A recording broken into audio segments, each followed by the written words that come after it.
Capítulo 18. Meu avô mandou botar o cabra no tronco, e nós fomos vê-lo, estendido no chão, com o pé metido no furo do suplício. Raramente eu tinha visto gente no tronco. Somente um negro ladrão de cavalos ficara ali até que chegassem os soldados da vila que o levaram. Agora, porém, Chico Pereira estava lá, com os pés num buraco redondo. É mentira daquela bicha sem vergonha. Ela botou para cima de mim os estragos que os outros fez. Ela pode casar com o diabo. Comigo não. O coronel me mata, mas eu não me amarro com aquela peste. Vou pra cadeia. Crio o bicho na peia, mas não vivo com a descarada daquela quenga. Eu não tapo o buraco dos outros. O cabra, deitado de costas, com os pés presos no tronco, me impressionou com aquela sua fala de revoltado. Chico Pereira era cambiteiro, moleque chibante da bagaceira, cheio de ditos e nomes obscenos. Todo mundo acreditava que tivesse sido ele mesmo o autor do mal feito na mulata Maria Pia. A mãe da ofendida viera dar queixas ao meu avô, botando a coisa para cima de Chico Pereira. E no tronco ele ficaria até se resolver a casar com a sua vítima. No outro dia, voltei para junto do prisioneiro. As pernas presas já estavam inchadas, apertadas demais no buraco do tronco. Ele, quando me viu, chamou. Vá pedir a Maria Menina para me valer. Tia Maria me disse, se ele deve pagar. Na hora do almoço, eu mesmo fui levar ao preso o prato de comida. Estava com o corpo todo dormente. Aquela imobilidade de mais de 24 horas ia deixando entorpecida a circulação. Morro aqui num caso. Aquela desgraçada me paga. O coronel pode me picar de facão. Fiquei ao lado de Chico Pereira. Deixei os meus primos e os moleques. Não fui ao poço lavar os cavalos para ficar com ele, conversando, ouvindo as suas histórias, sentindo as suas angústias. Era uma injustiça o que estavam fazendo. Por que não seria a mentira da mulata? Não havia ninguém no engenho que estivesse a favor do cabra. A moça tinha sido ofendida, e o moleque que pagasse o que devia. Chico Pereira só contava comigo. À tarde, estava o meu avô sentado na sua cadeira, perto da banca, no alpendre, quando chegaram Maria Pia e a mãe. Vinham todas duas chorando. A velha correu logo para a tia Maria, ajoelhando-se aos seus pés. Proteja minha filha, Maria Menina. O meu avô ordenou que acabasse com aquela latomia e mandou buscar um livro que havia debaixo do santuário. Você vai jurar em cima deste livro santo como contará a verdade de tudo. O cabra está no tronco. Ele nega, prefere morrer a casar. Vamos, bote a mão aqui em cima e diga o nome de quem lhe fez mal. Deu o livro vermelho com a cruz dourada na capa para a negra botar a mão em cima. A velha e a filha ficaram fora do mundo. Aquele livro santo não era para menos. E então, a mãe de Maria Pia, como se estivesse com a faca nos peitos. Menina, não bota a tua alma no inferno. O povo todo tinha chegado para perto da mulata. Vamos, disse o meu avô, com aquela sua voz de mando. E a mulata, com os olhos esbugalhados. Juro que foi o doutor Juca quem me fez mal. O meu avô não deu uma palavra, só fez dizer. Soltem o cabra. Corri para ver o Chico Pereira com a ânsia de encontrar o meu constituinte inocente. Ele não podia andar. Os pés inchados não tocavam o chão. Estou com um formigueiro no corpo todo. Eu não dizia que a negra não prestava. O doutor Juca agora vai ficar com mais esta nas costas. Na casa grande, só se falava baixinho do caso. Minha tia Maria não me deu uma palavra. Na hora da ceia, meu avô pouco falou. Tio Juca não viera para a mesa. Apenas no fim, o velho José Paulino queixou-se. Não sei para que servem os estudos. A gente gasta um dinheirão e eles voltam para fazer besteiras desta ordem. Capítulo 19. A estrada de ferro passava no outro lado do rio. Do engenho, nós ouvíamos o trem apitar, e fazia-se de sua passagem uma espécie de relógio de todas as atividades. Antes do trem das 10, depois do trem das 2. Costumávamos ir para a beira da linha ver de perto os trens de passageiros. E ficávamos de cima dos cortes, olhando como se fossem uma coisa nunca vista os horários que vinham de Recife e voltavam da Paraíba. Mas nos proibiam esse espetáculo com medo das nossas traquinagens pelo leito da estrada. E tinha razão de ser de tanta cautela. Um dos lances mais agoniados da minha infância eu passei numa dessas esperas de trem. O meu primo Silvino combinara em fazer virar a máquina na rampa do Caboclo. Já outra vez, com um pano vermelho que um moleque pregara num pau, um maquinista parara o horário das 10.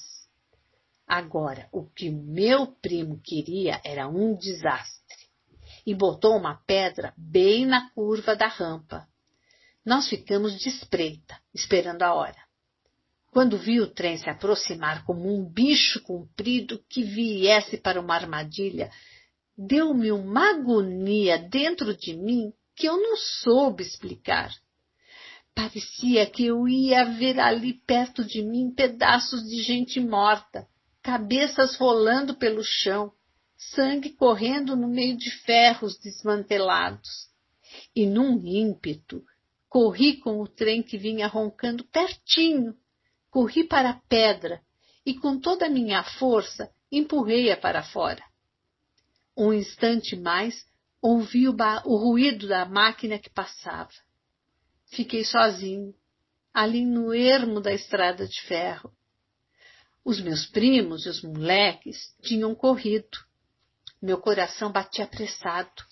Parecia que eu era o único culpado daquela desgraça que não acontecera. Muito de longe, o trem apitava, e banhado pelas lágrimas andei para casa. Nunca mais em minha vida o heroísmo me tentaria por essa forma. Capítulo 20. Na mata do rolo estava aparecendo o lobisomem. Na cozinha era no que se falava, num vulto daninho que pegava a gente para beber sangue. Manuel Severino, quando voltava de uma novena, levara uma carreira do bicho. Ele mesmo contava. Eu vi o vulto partir para cima de mim e larguei as pernas num carreirão de cavalo desembestado. Olhei para trás e só vi o mato bulindo com um pé de vento de arrancar raiz. As notícias do bicho misterioso chegavam com todos os detalhes. Uns afirmavam que José Cutia estava encantado outra vez. José Cutia era um comprador de ovos da Paraíba, um pobre homem que não tinha uma gota de sangue na cara. Andava sempre de noite, talvez para melhor fazer as suas caminhadas, sem sol, e por isso tinha-se na certa que ele era o lobisomem. Ele quer corar com o sangue dos outros. E havia gente que até vira José Cutia por debaixo das engazeiras virando bicho. As unhas cresciam como lâminas enormes. Os pés ficavam como os de cabra. E os cabelos eram crinas de cavalo. Diziam que o homem grunhia como um porco na faca, no momento de se encantar.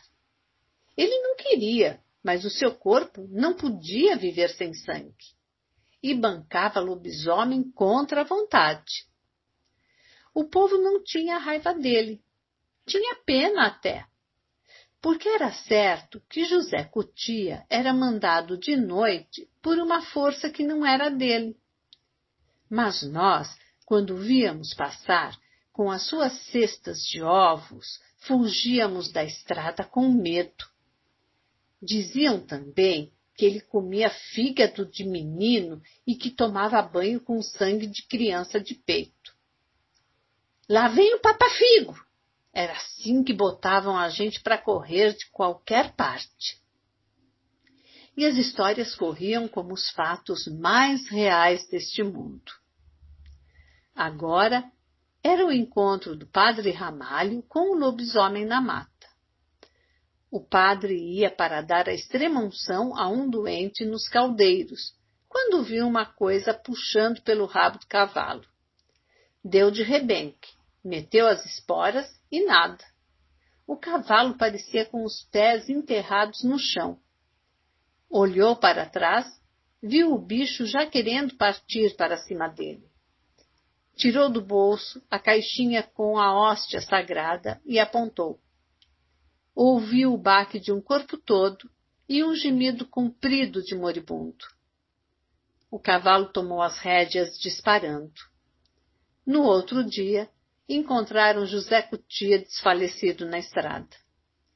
E o lobisomem bebia sangue também dos animais. Chupava os cavalos no pescoço. O podro coringa do meu avô amanheceu um dia com um talho minando sangue. O lobisomem andara de noite pelas estrebarias. Eu acreditava em tudo isso, e muitas vezes fui dormir com o susto destes bichos infernais. Na minha sensibilidade, ia crescendo este terror pelo desconhecido, pelas matas escuras, pelos homens amarelos que comiam fígado de menino. E até grande, rapaz de colégio, quando passava pelos sombrios recantos dos lobisomens, era assoviando ou cantando alto para afugentar o medo que ia por mim. Os zumbis também existiam no engenho. Os bois que morriam não se enterravam. Arrastava-se para o cemitério dos animais, à beira do rio, debaixo dos marezeiros, onde eles ficavam para o repasto dos urubus. De longe, sentia-se o hálito podre da carniça, e a gente via os comensais disputando os pedaços de carne e as tripas do defunto. O zumbi, que era a alma dos animais, ficava por ali rondando. Não tinha o poder maligno dos lobisomens. Não bebia sangue, nem dava surras como as caiporas. Encarnava-se em porcos e bois, que corriam pela frente da gente. E quando se procurava pegá-los, desapareciam por encanto. O velho Fausto, maquinista, uma vez indo para o sítio da paciência, se deparou com um porco-espinho roncando. Por onde ia o porco, como um cachorro de fila. E ele, perdendo a calma, sacudiu seu cacete de jucá com toda a força no lombo do barrão. Foi num toco preto de pau que bateu. Eles me contavam estas histórias dando detalhe por detalhe, que ninguém podia suspeitar da mentira. E a verdade é que, para mim, tudo isto criava uma vida real. O lobisomem existia, era de carne e osso, bebia sangue de gente. Eu acreditava nele com mais convicção do que acreditava em Deus. Ele ficava tão perto da gente, ali na Mata do Rolo, com as suas unhas de espetos e os seus pés de cabra. Deus fizera o mundo somente. Era distante dos nossos medos, e nós não o víamos como a José Cutia com o seu cesto de ovos. Pintavam o lobisomem com uma realidade tão da terra que era mesmo que eu ter visto. De Deus tinha-se uma ideia vaga de sua pessoa. Um homem bom, com um céu para os justos e um inferno para a gente ruim, como a velha Sinhazinha, com caldeiras e espetos quentes. Mas tudo isso depois que o sujeito morresse. O lobisomem lutava corpo a corpo com a gente viva. Era sair antes da meia-noite para a mata do rolo e encontrá-lo. Punham-nos a dormir nos embalando com o bicho carrapatu. A cabra cabriola, a caipora, encontravam na mata os caçadores solitários. A burra de padre andava tinindo as correntes de suas patas pelas porteiras distantes. Um mundo inteiro de duendes, em carne e osso, vivia para mim. E o que de Deus nos contavam era tudo muito no ar, muito do céu, muito do começo do mundo. É verdade que os sofrimentos de Jesus Cristo na Semana Santa nos tocavam profundamente. Mas Jesus Cristo era para nós diferente de Deus. Deus era um homem de barbas grandes e Jesus era um rapaz. Deus nunca nascera e Jesus tivera uma mãe, aprendera a ler, levava carão, fora menino como os outros. E nós não sabíamos compreender os mistérios da Santíssima Trindade. Só depois o catecismo viria destruir a minha crença absoluta nos bichos perigosos do engenho. Muita coisa deles, porém, ficou por dentro da minha formação de homem. Capítulo 21. A velha Totonha, de quando em vez, batia no engenho. E era um acontecimento para a meninada. Ela vivia de contar histórias de Trancoso. Pequenina e toda engelhada, tão leve que uma ventania poderia carregá-la, andava léguas e léguas a pé, de engenho a engenho, como uma edição viva das 1001 Noites. Que talento ela possuía para contar as suas histórias! Com um jeito admirável de falar em nome de todos os personagens. Sem nenhum dente na boca e com uma voz que dava todos os tons às palavras. As suas histórias, para mim, valiam tudo. Ela também sabia escolher o seu auditório. Não gostava de contar para o primo Silvino, porque ele se punha a tagarelar no meio das narrativas. Eu ficava calado, quieto, diante dela. Para este seu ouvinte, a velha Totonha não conhecia cansaço. Repetia, contava mais uma, entrava por uma perna de pinto e saía por uma perna de pato, sempre com aquele seu sorriso de avó de gravura dos livros de história. E as suas lendas eram suas, ninguém sabia contar como ela. Havia uma nota pessoal nas modulações de sua voz e uma expressão de humanidade nos reis e nas rainhas dos seus contos. O seu pequeno polegar era diferente. A sua avó, que engordava os meninos para comer, era mais cruel que a das histórias que os outros contavam. A velha Totonha era uma grande artista para dramatizar. Ela subia e descia ao sublime, sem forçar as situações, como a coisa mais natural deste mundo. Tinha uma memória de prodígio, recitava contos inteiros em versos intercalando de vez em quando pedaços de prosa, como notas explicativas. Havia a história de um homem condenado à morte. Os sinos já dobravam para o desgraçado que caminhava para a forca. Era acusado por crime de morte. Todos os indícios estavam contra ele. E quando o cortejo passava pela porta da casa de sua mulher em lágrimas, seu filho, que mamava, tirou a boca do peito e começou a falar em versos, e descobriu tudo, salvando o pai que ia morrer inocente. Os versos que esse menino recitava, a velha Totonha declamava com uma expressão de dor de arrepiar. As lágrimas vinham-me aos olhos com aquele lamento fanhoso de menino de peito a cantar. Havia sempre rei e rainha nos seus contos, e forca e adivinhações.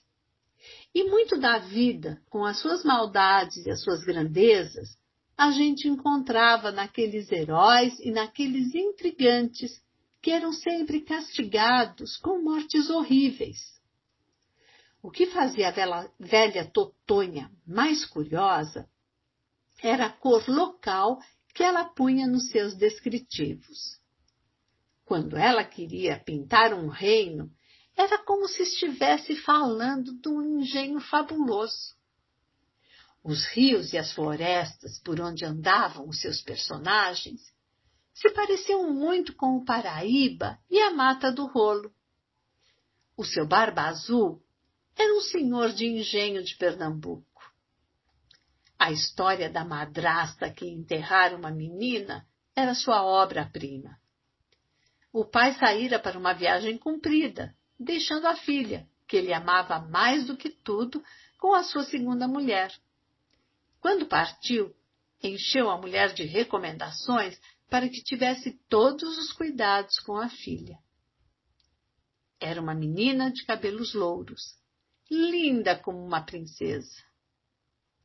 A madrasta, porém, não queria bem a ela, com os ciúmes do amor de seu marido pela menina. Pegou, então, a judiar com a bichinha.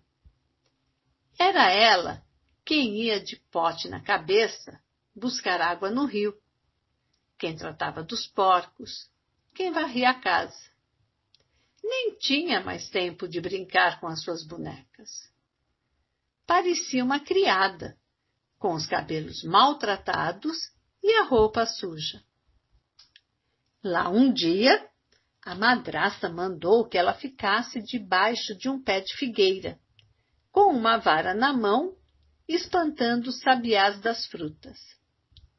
E a menina passava o dia inteiro tangendo os passarinhos com fome. As rolas lavandeiras, aquelas que lavam a roupa de Nosso Senhor, vinham conversar com ela. Contavam-lhe histórias do céu. Mas um dia ela se pôs a olhar para o mundo bonito, para o céu azul e a alegria toda do canto dos pássaros. Na sombra da figueira, adormeceu, com aquele mormaço do meio-dia, sonhando com o pai que andava longe e com os brinquedos que traria. E os sabiás pinicaram os figos da figueira. Era o que a madrasta queria.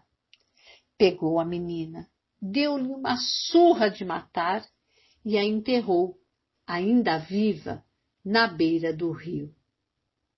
De volta, o pai chorou como um desgraçado com a notícia da morte da filha. A madrasta contou que a menina adoecera desde que ele botara os pés fora de casa. Não houve remédio para a pobrezinha. Uma manhã, porém, o capineiro do engenho saiu para cortar capim para os cavalos. Uma touceira bem verde crescia no meio do capinzal. Ele meteu a serra. Ouviu então, de dentro da terra, uma voz muito de longe. Pensou que fosse engano de suas ouças e meteu outra vez a serra. Aí, uma voz doída, como a de uma alma sofrendo, levantou-se numa cantiga. Capineiro de meu pai, não me corte os meus cabelos. Minha mãe me penteou, minha madrasta me enterrou, pelos figos da figueira que o passarinho picou. O capineiro, assombrado, correu para chamar o senhor de engenho. E voltaram com a enxada e cavaram a terra. A menina estava verde como uma folha de mato. Os cabelos crescidos em touceiras de capim de planta. Os olhos cheios de terra. E as unhas das mãos pretas e enormes. O senhor de engenho chorou feito um doido, abraçando e beijando a filhinha. No engenho foi uma festa que durou muitos dias. Os negros dançaram coco 2 semanas. Muitos escravos tiveram carta de alforria. E amarraram a madraça nas pernas de 2 poldros brabos. Os pedaços dela ficaram pela estrada fedendo. Havia também umas viagens de Jesus Cristo com os apóstolos. Chegava Jesus para dormir num rancho com seus companheiros.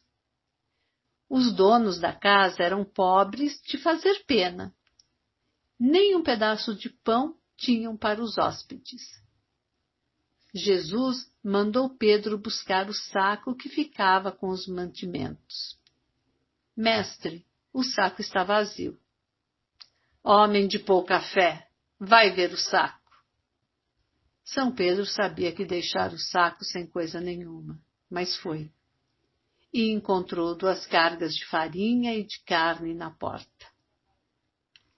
São Pedro, nestas histórias, era um homem que só acreditava no que via e estava sempre levando carão de Nosso Senhor. A velha Totonha sabia um poema a propósito do naufrágio do Paquete, Bahia, nas costas de Pernambuco. Um náufrago contando que vira desastre. Oh, que dia de juízo! Oh, que dia de horror! Só as pedras não choravam, porque não sentiam dor. Ó mestres e contramestres, pilotos e capitão, vamos ver nosso Bahia, se quer afundar ou não. Incidente por incidente eram narrados nestes versos. Meninos agarrados com as mães em pranto, um choro agoniado de gente que vai morrer, a água entrando por dentro do navio, uma velha se salvando num garajal de galinhas, um homem rico chamado Patacali